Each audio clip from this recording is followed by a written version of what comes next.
ఆ తక్షకుడు మంత్రం కూడా ఉంటుంది ఆరోగ్యానికి సంబంధించి. కోట్ల మంత్రాల్లో ఆరోగ్య మంత్రం అనేది ఓం తక్షకాయ విద్మహే ఆరోగ్యప్రదాయ ధీమహి తన్నో జ్యేష్ఠమాసాదీప ప్రచోదయాత్. ఆరోగ్యాన్ని ఎంతటి అనారోగ్యాన్నైనా కూడా రికవరీ చేయగలిగేవాడు. అనారోగ్య సమస్య ఏర్పడిందంటే దానికి కారకుడు ఆయన తక్షకుడు.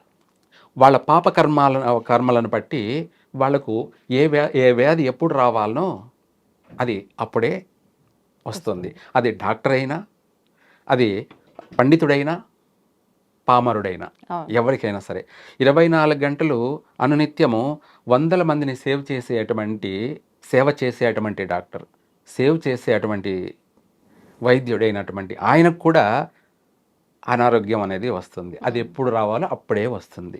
దానికి ఒక టైము, దానికి ఒక సమయ సందర్భము ఉంటుందన్నమాట. వచ్చినప్పుడు తాను ఆరోగ్యాన్ని తను పరిష్కరించుకోలేడు.